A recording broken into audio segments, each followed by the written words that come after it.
All rise.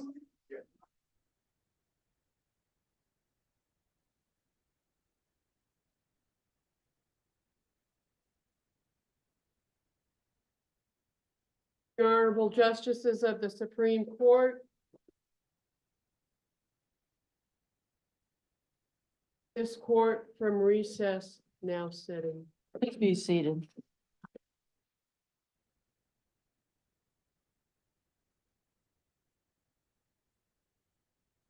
Good morning.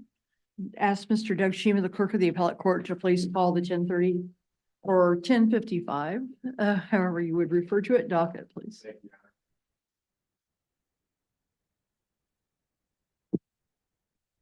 The first case on the 10:30 a.m. docket for Thursday, December 14th is appeal number 125685, State of Kansas versus Jose Garcia-Martinez, Sedgwick County, briefs both sides.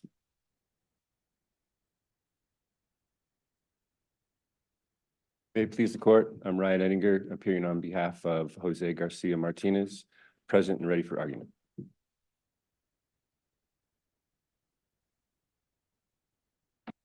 May it please the court, Assistant District Attorney Lance Gillette on behalf of the state of Kansas, present and ready for argument.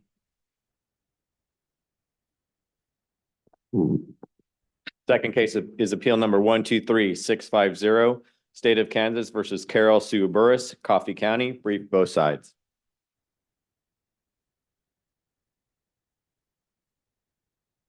May it please the court, Carol Burris appears through Caspershire, Kansas Appellate Defender, present and ready for argument.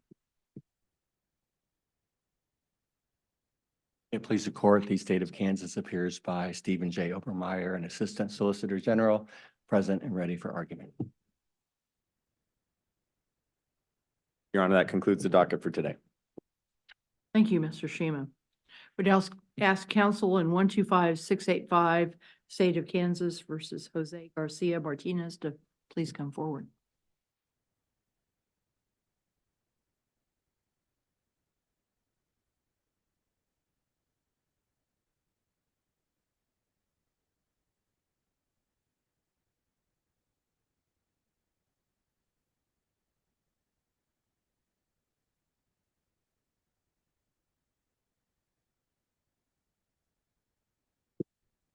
May it please the court, I'm Ryan Ettinger, appearing on behalf of Jose Garcia-Martinez. With the court's permission, I would like to reserve 3 minutes for rebuttal, please. Thank you, Your Honor. Sedgwick County jury convicted Jose Garcia-Martinez of felony murder with the predicate felony of aggravated kidnapping. He was also convicted of aggravated battery, along with a single count of simple battery. Mr. Garcia was then sentenced to life without the possibility of parole for 25 years. First issue that I've raised in this brief before the court this morning is that the evidence at trial was insufficient to prove both of the alternative means of taking and confining Mr. Hayden in this case in order to prove beyond a reasonable doubt that the aggravated kidnapping and therefore his felony murder, that conviction as well as his felony murder conviction should be reversed. I suppose the first thing I would like to address is I guess where I left off yesterday discussing the question of invited error. The state has raised that as an issue here. Problem with this argument. I would submit that is not a problem here for the court today. This isn't a situation where the defense counsel somehow induced the trial court to make an error instructing the jury. In fact, I haven't argued that there's any actual problem with the instruction in and of itself. I've just argued that the issue here is that there was insufficient evidence to prove both alternative means of the offense of aggravated kidnapping. I know this court had stated in State v. Haberling that taking and confining are alternative means. Why don't we start right there? Were we right about that? I think absolutely so. And how is it that it just strikes me when you look at taking or confining that fits better with the options within a means rather than alternative means? And how do you confine without taking? I think I can imagine a situation where someone is in a room and let's say if I'm the actor, I walk up, shut the door, screw the door shut. I haven't taken you, I haven't removed you, I've just now confined you. So I think that is one distinct way that those two things could be different. And I think, you know, when we look at the statute, the intent to hold is the part that comes thereafter. The statute is written saying that aggravated kidnapping is, and then it states, and then if we say that taking and confining are not alternative means of committing the offense, then what are we left with? There's no actus reus, there's no guilty act any longer. If it sort of renders everything, and I think that's where Judge Malone erred in his analysis of this, was he sort of removed any act. Basically, he relied on the intent element of intent to hold as being the act. And I don't think that's the correct interpretation or construction of the statute. What is the actus reus? It would be to take or to confine. Okay, so give me an example of kidnapping with just taking. So just taking, that's more difficult to parse, obviously. I think it's a situation of just taking without confining. Is that what you're asking? Or Well, confining? if you're without saying that taking? it's that in the intent to hold a person, which is basically confining, that's not the actus reus, then you read the statute is kidnapping is taking a person by force, threat, or deception for ransom, to facilitate fight, to inflict bodily injury, taking. How is, I don't really understand how you can have a kidnapping with just taking. I think the taking would occur similar to a situation, I suppose, in Lloyd, where somebody's being, you're in a public area. The fact pattern there was a situation that was argued, and I think that would be a situation where that's a taking without a confining.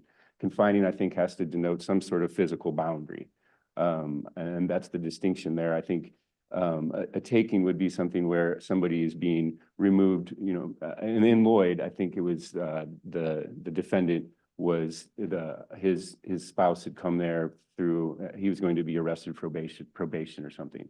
The evidence of it was that then they left sort of, it seemed as though it was maybe voluntary, but he was in some way holding her. So he had apparently removed her from the house in some way and was walking down the street with her. I would argue that in that factual circumstance, that's taking, but he wasn't necessarily in that circumstance confining to an area. I think Well, that wasn't he confining her to the area within Presence, which he that- was, his But presence? in presence, I guess that would Right. make sense. But I think that there's definitely, you know, the legislature didn't write that with just taking and confining meaning the same thing in all circumstances. Now, there can be, and it will be, I think, frequent that both things will exist simultaneously. Has there ever been a case in Kansas that you know of where someone was convicted of just taking? Not that I'm aware of, no. And I will say that, you know, there maybe 10 years since decision in Haberlin came down. So no, I'm not aware of that in that 10-year span of anyone who's been convicted, appealed, and then. And let me just in Haberline, that really was not an issue. That what was described there as alternative means was dicta, as far as I can tell. That was not a part of the analysis in Haberline. The kidnapping was the question of whether it was a confinement or a taking was not an issue. It was not before the court necessarily, no. The issue that was squarely before the court in that case was this idea that I think it was the commission of flight, and also then the other things that those were argued at that point in time to be alternative means.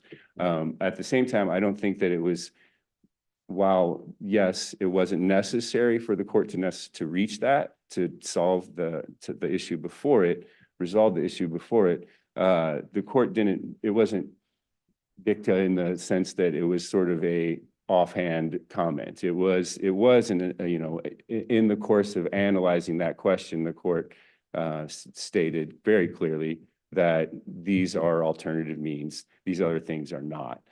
So there was some degree of analysis, whether cursory, I will say, but an analysis nonetheless.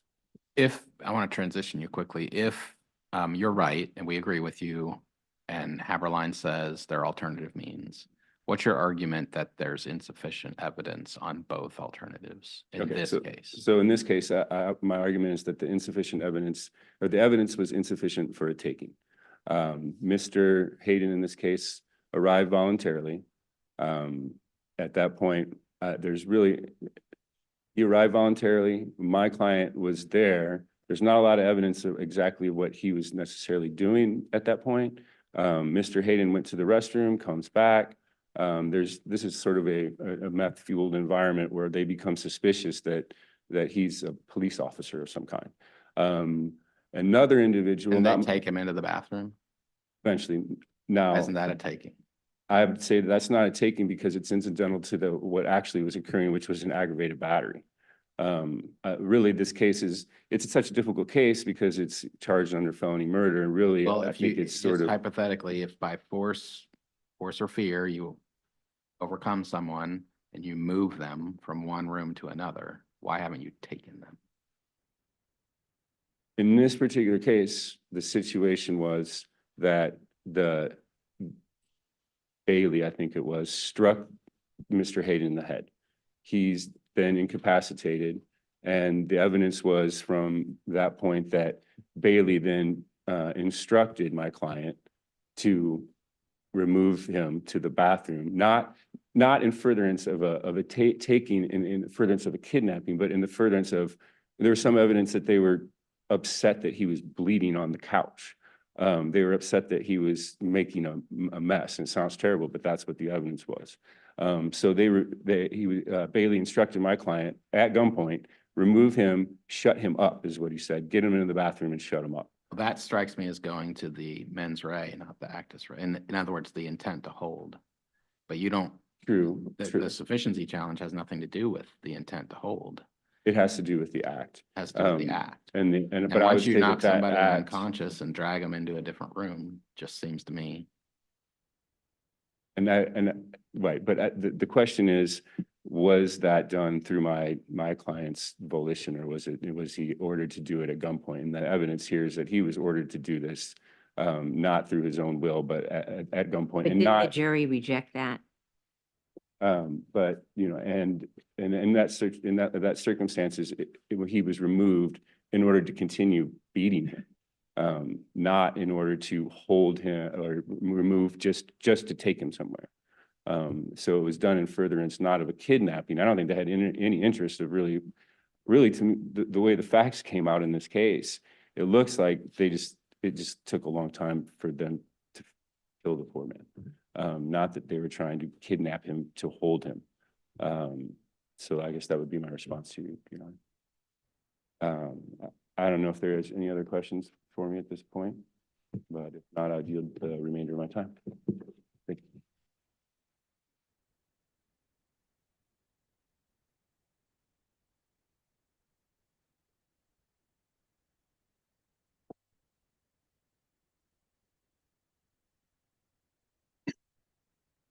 May it please the court, Assistant District Attorney Lance Gillette on behalf of the state of Kansas. I'll take the argument and the issue that it appears in the brief, and I will just briefly address the instructional error and then frankly move on. It was just a little bit unclear. I think we've had a little bit of clarification here today. The issue isn't really instructional error. We're talking about sufficiency, but to the extent there was any kind of an instructional error claim, the state does maintain, as asserted in its brief, that it was invited. So now we need to turn to the kidnapping statute itself and whether or not taking or confining are alternative means or options within a means. And ASA 215408 subsection A reads in plain language, kidnapping is the taking or confining of a person accomplished by force, threat, or deception with the intent to hold such person. And then we set forth the alternative means of kidnapping. The first thing that I would say, and I am urging this court to reach this issue as a preliminary matter, because if taking or confining are options within a means, then the defendant's argument is done, it fails. And also, if these only if these were alternative means, would we have to go on to the super sufficiency analysis? So we need the clarification. Here I would start by saying, I do believe that what we have to look at here is whether or not taking or confining set forth distinct material elements. That's the language from Brown in 2012 that this court has offered us as the test to help determine whether or not things are alternative means, or whether or not they just describe a material element.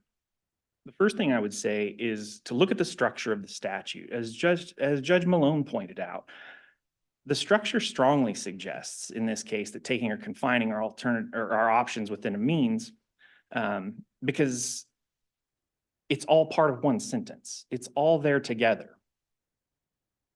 The second thing I would say is, as was discussed a little bit here, it is almost impossible to come up with a hypothetical where there is a taking but not a confining, or a confining but not a taking. That should illustrate to this point, to this court, the problem that we have. The problem that we have here following Haberline. Respectfully, the state does assert that the quote in Haberline was dicta, and it was obiter dicta at that. It's not entitled to any weight. This court was clear that that question was not before it at all. There's little to no analysis, if any analysis, of whether or not taking or confining were truly alternative means in that case. Contrary to Haberline, then, I think we can start with Lloyd. And in that case, the majority even began by noting that both under the common law and under a statute, unless clearly modified, kidnapping means to take and carry away a person by unlawful force or fraud and against his or her will. That's been the law since 1957 in Kansas. Take and carry away, take and confine. These are the same thing. They have been the same thing for a very long time. Also, citing to burden from this court, the Lloyd majority even noted that under the kidnapping statute, it's well settled in Kansas that it is the fact, not the distance of a taking, or the fact, not the time or place of a confinement, that supplies the necessary element for a kidnapping. It's the restriction upon one's liberty to move about freely and lawfully. That is what constitutes a kidnapping, and that can be done taking or confining, because those words describe a factual scenario. They are options within a means. The majority went on in Can I just stop you Sure. there and clarify? You're saying they're descriptive because those two words encompass the universe of ways in which one's movement can be restricted. In other words, one's movement can be restricted by either being forced to go somewhere you don't want to go, or being prevented from going somewhere you want to go. That strikes me as the modification to the elements from the old common law, which is carry away, take and carry away, as you said, versus take or confine. and to be Take or confine is more broad, frankly, right? If you voluntarily walk into a room and I lock the door behind you, you haven't been carried away. But your It is- autonomy of movement has certainly been. it's difficult to answer with certainty, because have been taken out of your ability to move about freely in society, even just by being locked in a room. You're also confined. That's true. But if we understand carrying away is to physically carry someone away, I don't know. I guess I wasn't trying to get into those weeds. Yeah. Just say, it struck me that your argument is, look, these are just descriptors because they describe the two ends the two ways that a person's movement can be restricted. And I think it's fair to say they are descriptive of how one's liberty can be taken, can be removed from them, to be taken and confined. Yes, they are descriptive of those scenarios. And I think the fact that they are descriptive is also highlighted by Lloyd, Guston, the cases that are cited in the state's brief, where those two things they mean virtually the same thing. And that's the next point I wanted to mention is when we start talking about the dictionary definitions, you can look at them side by side and they clearly mean they're almost identical. I won't belabor that point here today, but I would simply suggest that this isn't just the state up here making this argument. This court should follow Judge Malone's reasoning and his concurrence in Lloyd, and just make it clear for both the state and defendants who have to make choices about how these cases are charged, how they're defended, whether or not these two clear options within a means need to be further confused in the future. The other thing I would say about definitions is that the real concern here has always been about, with these kinds of issues, it's always been about jury unanimity. And jurors apply. We understand they apply common meaning, common understanding.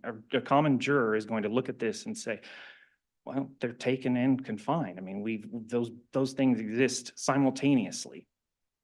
And I would finally note that if one has to work, again, if one has to work so hard to hypothesize about a scenario that may only exist in fiction or film, then that, again, should strongly suggest to this court that take or confine mean the exact same thing. That's not the correct focus. This court should actually, if we're going to say these are alternative means, then we should have to ask, are these two things almost always different, or are they mutually exclusive? And the answer to that question is no.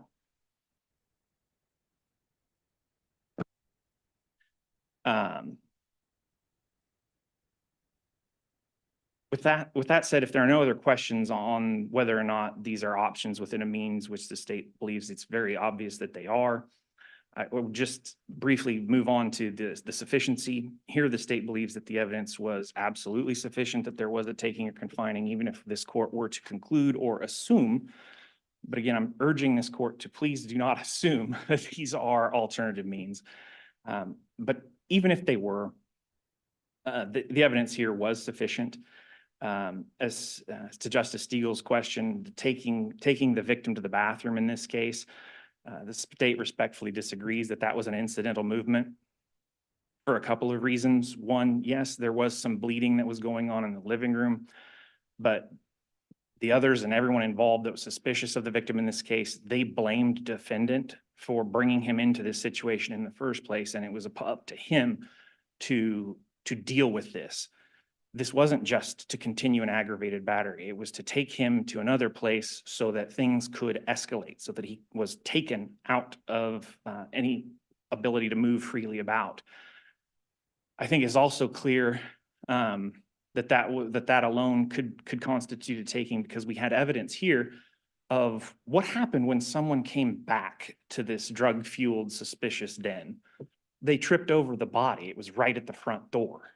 So this wasn't just merely incidental. They're taking him further away to conceal what they are doing. This is not merely incidental. Beyond that, there is also indisputed evidence from the coroner that we don't know exactly when the victim in this case died. We don't know if it happened when he was beaten repeatedly while bound in the bathroom at the house and while laying in the bathtub and begging for his life, or if it was after the defendant had placed as many as 3 or more trash bags over his head. Then they wrap him in a blanket, stuff him in the trunk of his own car, drive him around town and abandon him in a defunct restaurant parking lot. We don't know when that happened.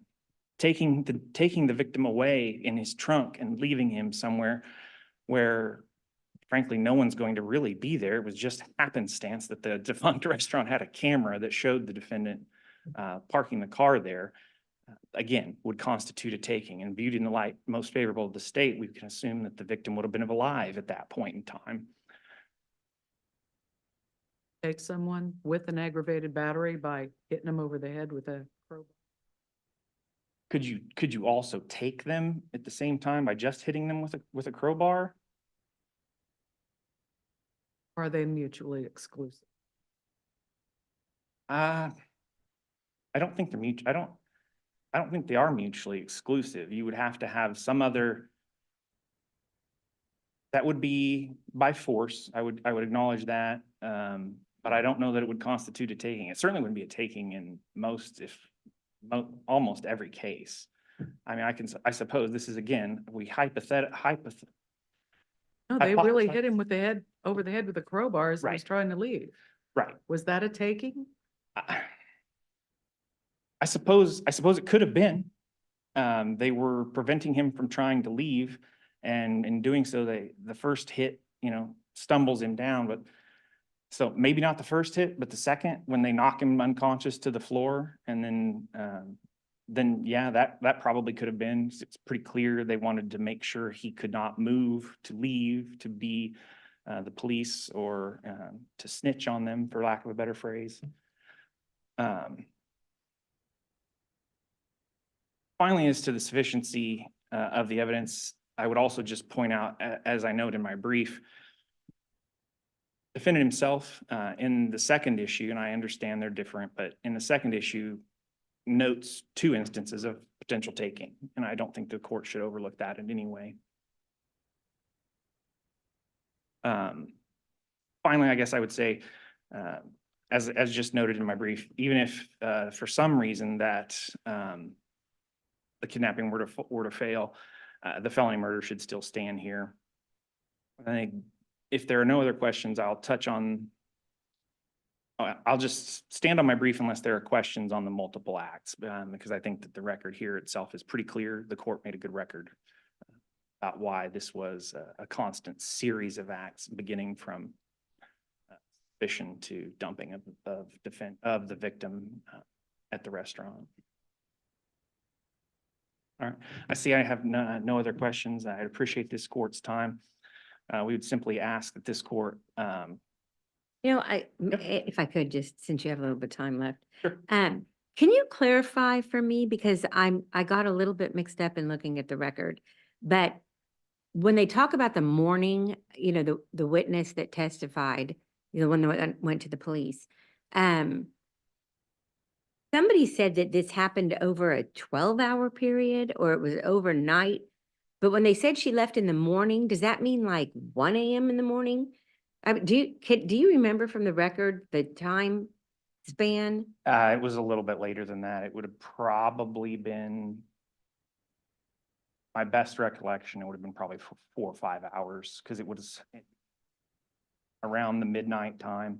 And then we have the video showing the victim in the trunk appearing at the defunct restaurant sometime around 6 or 7 in the morning. It was okay. And then that person reported to the police yet later that Right, night. Yeah. right, okay. So, because when I first was reading it, I was saying in the morning she went to go run errands. And so I'm thinking, oh, it's 7 o'clock in the morning.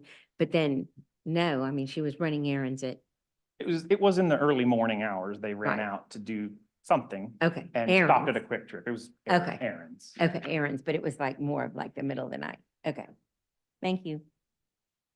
If there are no other questions, I really appreciate this court's time and respectfully request that the defendant's convictions be upheld in this case. Thank you very much.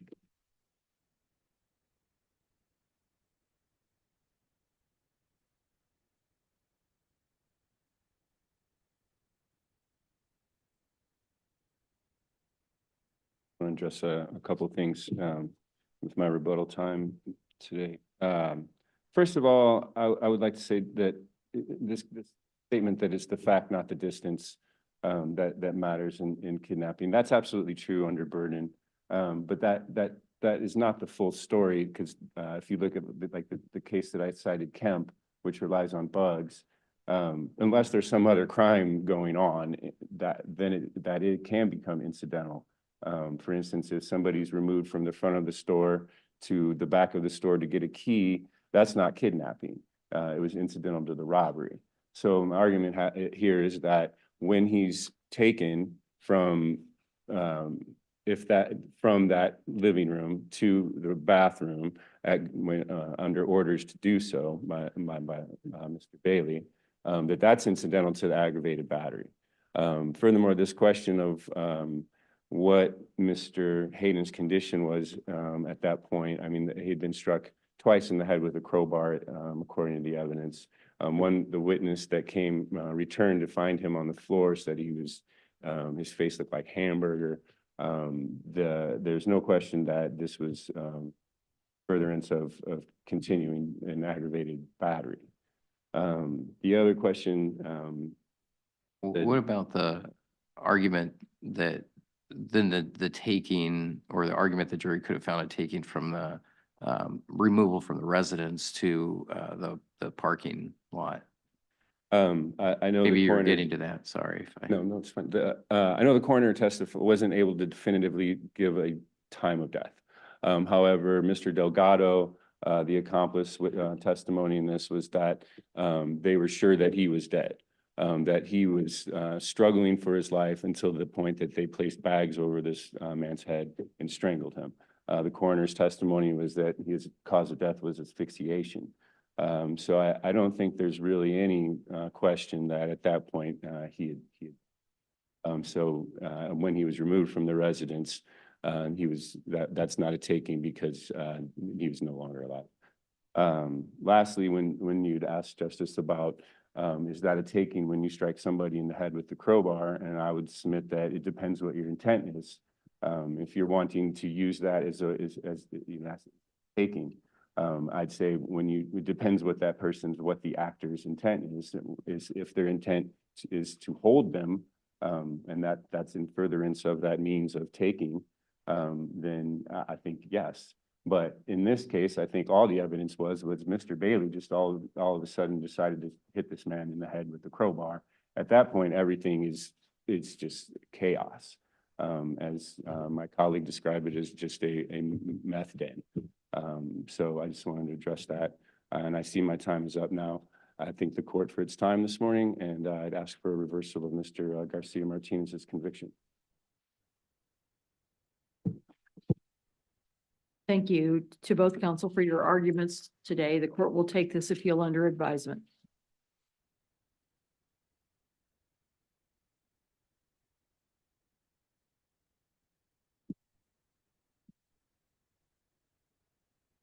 I will now call 123-650 State of Kansas versus Carol Sue Burris.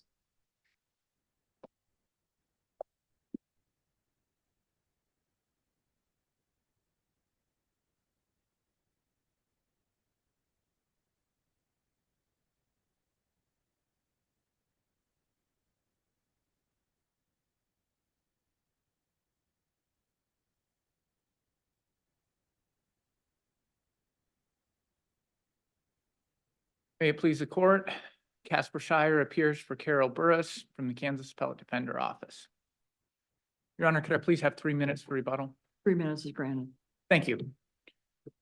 Carol Burris has been convicted of and punished for very serious crimes based on something that she did not do as opposed to something that she did do. Carol's husband, Michael, passed away after a years-long battle with health conditions, including heart disease, lung disease, diabetes, hypertension, and dementia. During the final months of his life, Michael was confined to his home in New Strawn, Kansas, where Carol cared for him. Following an investigation, agents of the state formed the opinion that Carol did not do enough to care for Michael during his extended illness, and Carol found herself charged not only with mistreatment of a dependent adult, but with reckless second-degree murder. A jury later convicted on those charges. First and foremost, I am here today to contest the murder conviction. The foundation of the state's case here, again, is something that Carol did not do as opposed to something that she did. And the reckless second statute simply does not criminalize omissions in that way. The state should not be allowed to make difficult end-of-life decisions, crimes, especially murder. Furthermore, even if assuming that Oh, yeah. These were not, I'm not sure it's helps your argument to characterize what happened as difficult end-of-life decisions. I think Carol was, she was facing a difficult situation here. And it's a situation that a lot of us have faced in some way or another. You know, Carol had called for help before. Michael had gone to the hospital. He was there for a little bit. He chose to go back home and he was sent back home and everybody was right back where they started.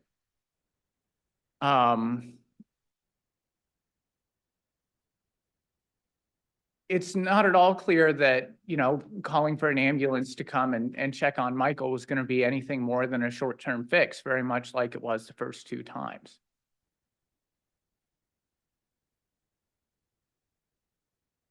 And furthermore, even assuming that an omission of care can support these convictions, there was nothing in either the reckless second statute or the mistreatment statute that put Carol on legal notice that she had a legal obligation to provide some different level of care to Michael.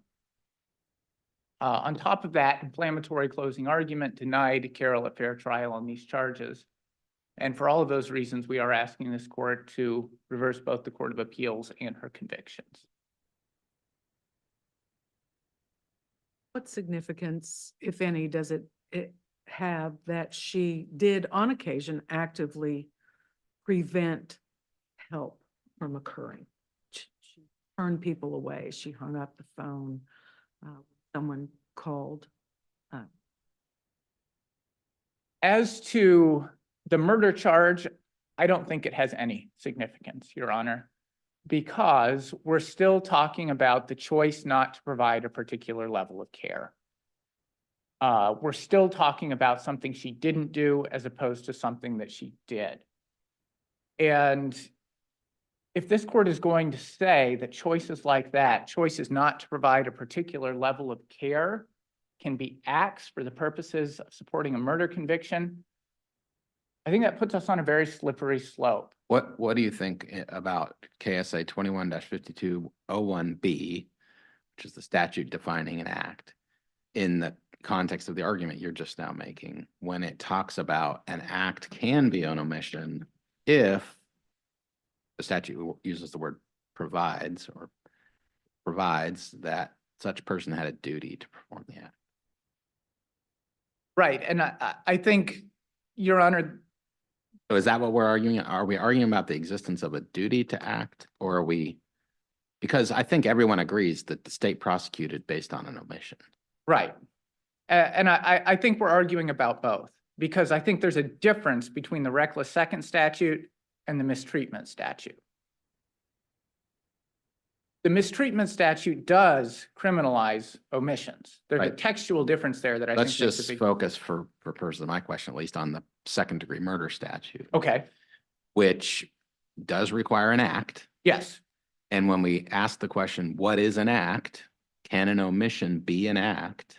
We look to 5201B. right, Would you agree with that? yes, And 5201B says an omission cannot be an act unless such person has a duty to perform the act. So okay. that's my question. Is that what we're arguing about? Whether or not your client had a duty to perform an act and failed in that duty? Well, I think we are arguing about that, Your Honor, but I think as a threshold question, I want to dig down on what is actually in 5201B, because it says a person who omits to perform an act does not commit a crime unless a law provides that the omission is an offense or otherwise provides that such person has a duty to perform the act. So the law does not put a duty, and especially not, I mean, arguably we're. So you would ask us to construe 5201B to be referring to the criminal elements of the charged crime, Yes, as opposed to the law generally. yes, Okay. yes, Your Honor. And that's why I think there's a threshold question for the murder conviction that we don't have. And all the secondary questions was there a duty here? I think those are present for both, but I think there's a first hurdle we need to get over for the murder conviction. Textually, your interpretation of 5201B really comes down to it says a law as opposed to maybe the law more generally. Well- How do you, I guess, what's the link back to the actual offense being charged to create, to give rise to that duty as opposed to other sources of law, Well, at least textually under this subsection? if we're not looking back to the offense that's actually being charged, then I guess I have no idea what we're looking to. Are we looking to tort law? Because tort law creates all kinds of duties and all kinds of people.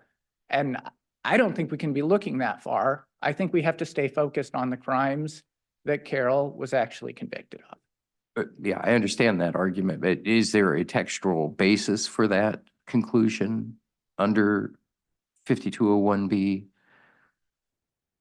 Or are you suggesting there's ambiguity and or due process or some other notion requires us to construe it that way? Or I never viewed the statute as ambiguous. I always viewed it as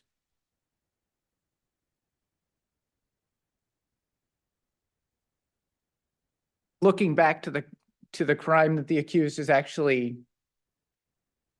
charged? I mean, let's imagine that she was charged only with reckless second here, right? And not with mistreatment of a dependent adult. Why would we be looking to mistreatment of a dependent adult to determine whether or not there's a duty when all she's charged with, when the only law that's applicable is the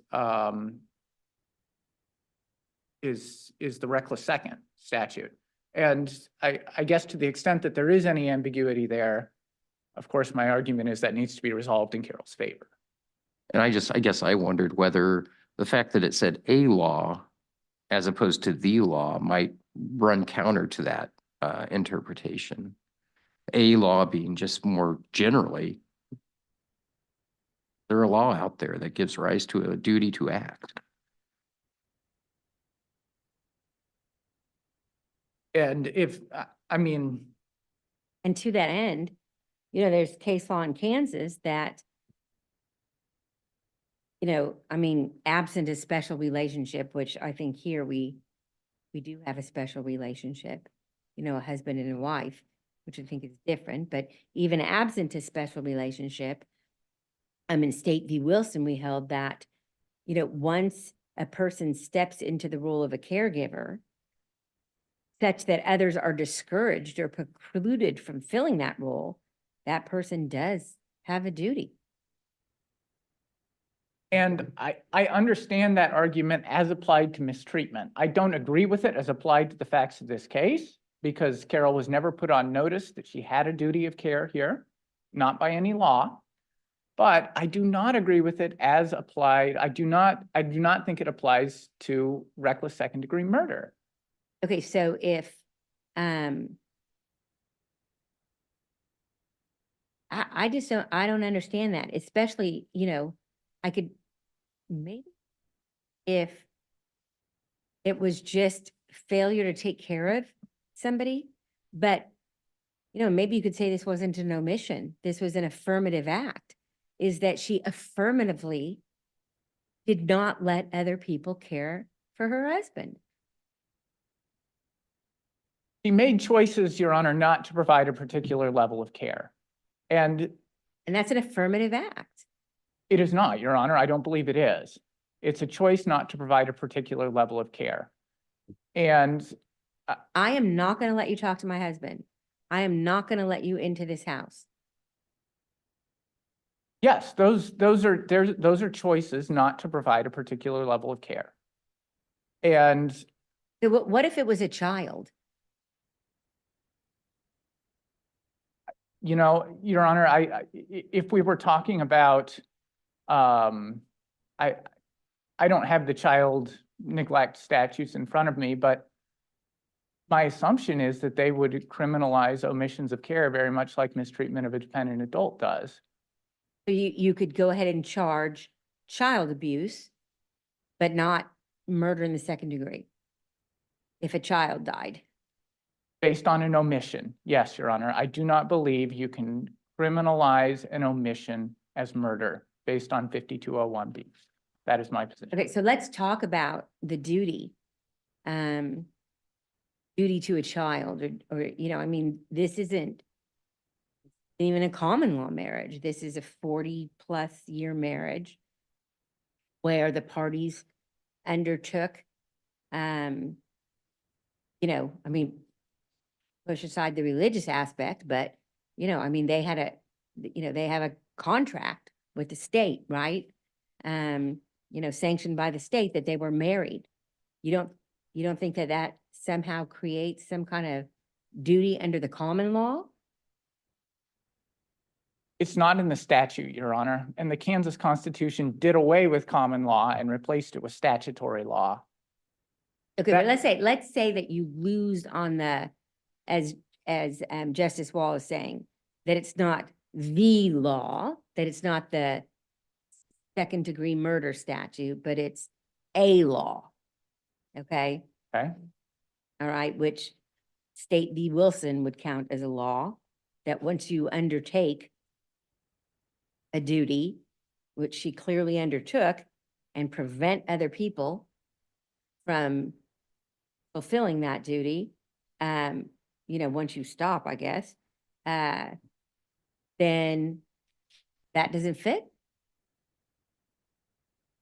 No, the law that we're looking at, mistreatment of a dependent adult, lays out who a dependent adult is, but it does not lay out who has a duty of care. It does not say that a spouse has a duty of care.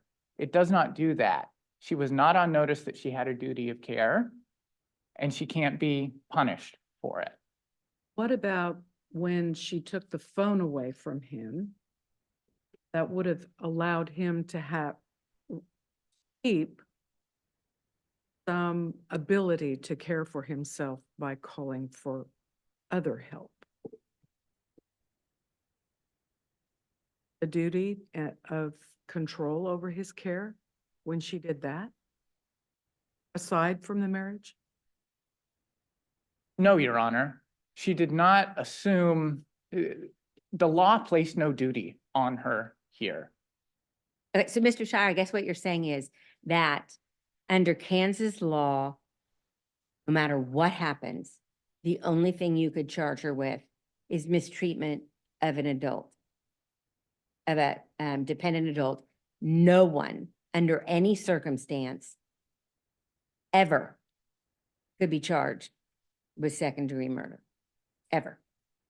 Not with second-degree murder, not based on an omission, Your Honor. The only way that I can think of to get to a murder conviction via an omission would be potentially through felony murder, but that's not this case. They So charged it even, with reckless yeah. second. And under the failure to care for a dependent adult, is there a duty in there? That statute? There's a duty, but the statute does not say who the duty falls on.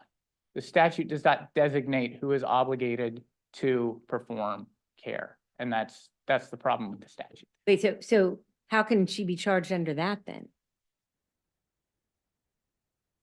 We don't think she should have been, Your Honor. That's the Well- second part of our argument. Okay, so who can be charged under that? Anybody? Or is that just another situation where nobody can be charged under that? Oh, unless it's like somebody who's getting paid. I mean, I think legislative clarity would be a big help. But I it's your think- position that nobody who is caring for a dependent adult, unless it is their job and they're getting paid for it, could ever be charged. I'm saying if this court is going to say that there's a class of people that have a duty, it's too late to put that duty on Carol.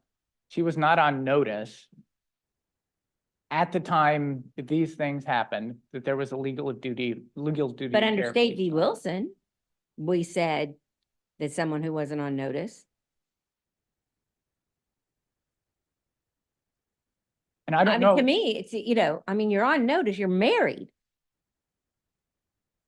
and I do not believe that marriage creates a legal duty of lifelong medical care, Your Honor. I'm unaware of, Can I follow up on that? Do you think, are you arguing that the common law did not impose a special duty of care on spouses due to the relationship?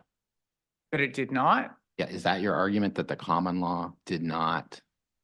To be perfectly honest, I don't know whether the common law, So your argument is just the common law is irrelevant. yes, I And think that's what I want to explore. Why is that? because the duty needs to be described in the statute. Why? Because 5201B says that, I mean, common law is still law, right?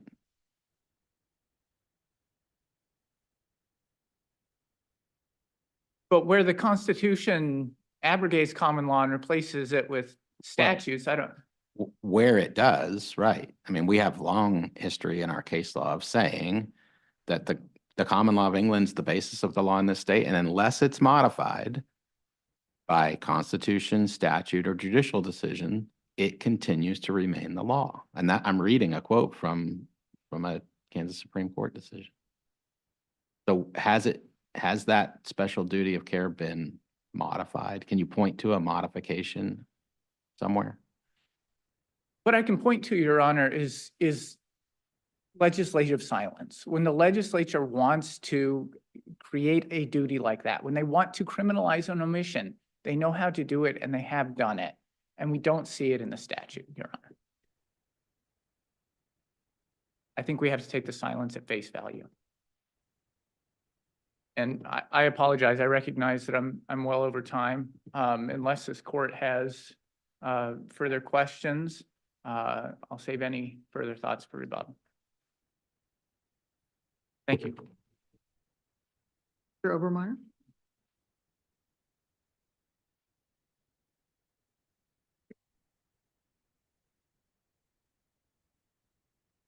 May it please the court. The state of Kansas appears by Stephen J. Obermeyer, an assistant solicitor general.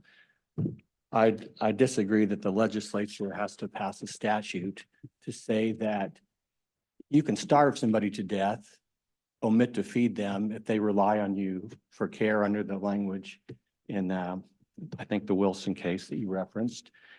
And that's a civil matter. It's not a crime. I think the language of the reckless second degree murder statute is broad enough to include reckless conduct. And that conduct is realizing in certain circumstances and not acting in those circumstances, in response to those circumstances. And the statute is 215202J. A person acts recklessly when such person consciously disregards a substantial and unjustifiable risk that circumstances exist or that a result will follow, and such disregard constitutes a gross deviation from the standard of care which a reasonable person would exercise in the situation. Jury was instructed on that. Those were the arguments made to the jury by the state. And this is more than just an omission case. There's plenty of evidence. Justice Standridge, I think you mentioned one thing, running people off when the investigator shows up. She says, we're tired of people coming here, leave. When the person who transports Michael back to the house, she's like, be quiet, don't upset the dogs, put him in that room. And then the EMT started to discuss instructions, and she starts talking over him. And the hospital calls and want to talk to him, and she doesn't let the EMT talk to the hospital. She's not, and if you look at her 2.5 hour video, she's not saying, I didn't do anything. I didn't have to do anything. She's saying, I was a 24/7 caretaker of my husband of 45 years. I did everything I could. He was fine up until yesterday. He ate 4 times yesterday. And today he just has a sinus thing going on. That's the only reason I called. And gee, this is the Spanish Inquisition. I wish I hadn't called now that, anytime I call you, you accuse me of being a bad caregiver. This is not entirely about omission. And during one of your questions, Justice Stiegel, I looked up what does the legislature say the definition of an act is in 215111. Subsection A says an act includes a failure or omission to take action. She decided, I'm not going to feed him. It costs money to have an ambulance come out here. These are things that she's thinking about, and she explains to the detective during the execution of the search warrant why she didn't do certain things. So this is not an omission case that this was just foisted on her and she had nothing to do with it. And I would contrast that with the Robinson case, where it was a child endangerment case where the 2 people are actually living in the house with the child who's being abused. I think one of the defendants was the paternal aunt, and the court, this is back in 1999, says, an omission isn't enough. You have to actually have a special relationship to have a duty to aid or care for another person. And one of the defendants in that case did not have, well, neither of them had the relationship. And so for that reason, there was not a duty. So I think the Court of Appeals was right in citing Robinson and discussing a duty, and whether it's common law or marital or not, she assumed it. She told people she was taking care of Michael, and she ran work people off when they tried to offer to move in with the sister in Oskaloosa, come live with me. She says no. Strapping a urinal onto a person is not an omission. I think that's an act. So there's Repeat that again. I was just repeat what you said. Strapping a urinal onto a person is not an omission. That is an act. And so there are several actions. And if you look at the Davidson case, the argument in Davidson was she just, didn't contain the dog. She, didn't keep the dogs in the fence. And the court says, no, this is more than just not keeping the dog. She disregarded advice from people on how to keep the dogs separate. Don't let them become pack animals. Secure your fence so they can't get out. There were several warnings where the dogs got out and were basically menaces to the neighborhood. Here she said home health is unnecessary because she plans to take care of him herself. And I mean, the Court of Appeals opinion and the briefs are full of facts to support recklessness by Carol in this case. She slammed the door in the face of one of the investigators. So I think it's more than that. I think the language of the statute defining reckless would cover what happened in this case. And that was what the jury found. And a lot of it was the fact that she had these dogs, and she told the investigator, the dogs are my family. I've had them for 12 years. And they said, well, what about your husband? And she's like, well, what is this, the Spanish Inquisition? So she took action. She isolated her husband, who had dementia, who couldn't help for himself, who couldn't call out, and just decided not to feed him. And he went from 250 pounds on his driver's license in 2012 to maybe 125, I think. The autopsy included his weight with the the bag and everything. So I think he was actually less than that, but to ignore that, is reckless act. And then also, there was, one of the exhibits documents all of the decubitus ulcers that he had. And some of those had gone not from level 1 to level 4, but they were necrotic. So would is that a gross deviation from the standard of care a reasonable person would use in the same situation to not just make a call? She didn't have to be Clara Barton and help her husband. She just had to call. And she didn't.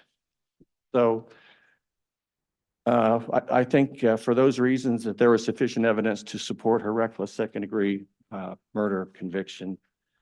Unless the court has any other questions about the other issues, I'll just rely on the briefing and supplemental briefing in this case.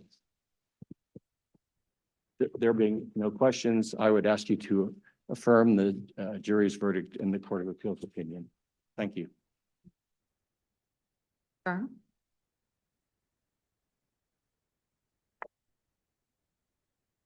Thank you, Your Honor. This court has said, and I'm quoting from Dinkle, that every crime requires a voluntary act as part of the actus reus. So it's very important that this court not conflate the culpable mental state of recklessness with the voluntary act requirement, because those are two different things. This case is still about something Carol didn't do as opposed to something that she did. And I think, as I started to mention before, once we get into the business of, determining that not providing a particular level of care is an act that can support a second-degree murder conviction, we are on an incredibly slippery slope. Okay, I want to understand your argument a little bit more because I'm having some kind of disconnect here. Okay, so when we go to the mistreatment, okay, you're talking about an act, and we can't have an act unless there's a duty. I mean, an omission can't be an act or unless there's a duty. Okay, so you go to the mistreatment statute, and mistreatment of a dependent adult is knowingly committing one or more of the following acts. And under 3, omission of treatment necessary to maintain the physical health of a dependent adult. Okay, so number 1, would you agree that the husband was a dependent adult? There was certainly evidence to support that Okay. at trial. So, omission of treatment is listed in a law, right? I mean, there's a duty here. And the duty is on the person who the dependent adult is dependent upon, correct? I don't think the law says who the duty is on, Your Honor. Well, who else could it be? What's the definition of a dependent adult? It has to be the person upon which the dependent adult is dependent. I mean, isn't that what it would be? I don't think that's specified in the statute, Your Honor. Who else There- could it be? Well, So- So a dependent adult that lives in Oskaloosa, am I responsible for, I mean, that person isn't, that person isn't dependent on me. to be honest, Your Honor, I think there are a number of people across the spectrum here that could have stepped in to do more for Michael. That might include doctors, that might include, But she didn't allow those people to come in. well, Your Honor, those people there are a number of choices here that were made. Some of them are Carol's and some of them are not, that led to a bad outcome here, right? What choices of other people were made? Well, there's, at least one, state agency out there that does a report on this situation, files it, and then sits on it, doesn't follow up on it. It just sits there. So you're saying because your client abused and mistreated her husband, that's the fault of the state agency? Your Honor, I'm saying there was a much greater effort here to investigate and to villainize Carol than there was to help her.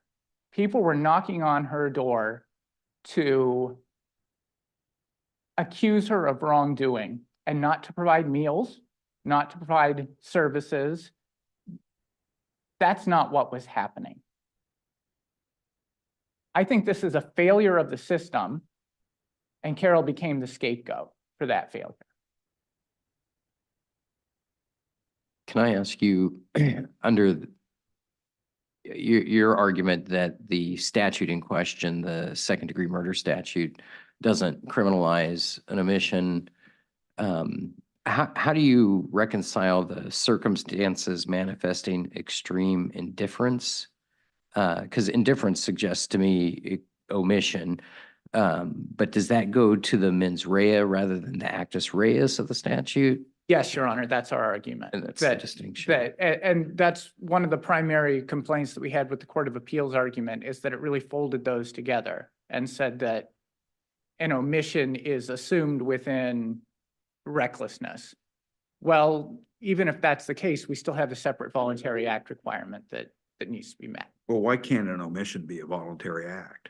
I mean, that's, Dinkle focused on willed bodily movement and was pretty narrow in its holding. And it didn't discuss other types of Right. examples, but I don't see why an omission isn't a voluntary act. And that's where I would point this court back to 5201B, which says an omission is not a crime unless a law makes it so. And the reckless second statute does not.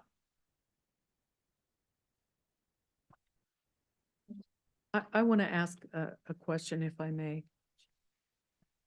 Reus, the actus reus is different from the duty, correct? Yes. So in a prior case, State versus Bolsey Sand, a daycare provider was convicted of involuntary manslaughter, and one of the things that were alleged to be reckless was her failure to properly care for a toddler. Peck on, and so he was on a bed and he the conviction for involuntary manslaughter, reckless, was upheld. Can you distinguish that case from this one with regard to the actus reus element?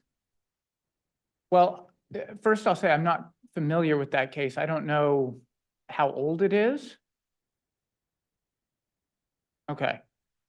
I don't know if the voluntary act requirement argument was made in that case. I don't think many people at all were making it before Dinkle, to be honest with you, Your Honor. We have presented it here. I don't know whether it was presented in that case or not. And to be honest with you, Your Honor, I don't know the facts of that case well enough to try and distinguish it from this one. Other questions? Thank you, Your Honor. Thank you to both counsel. We will take this appeal under advisement. The court is now in recess until 9 a.m. tomorrow morning. All right.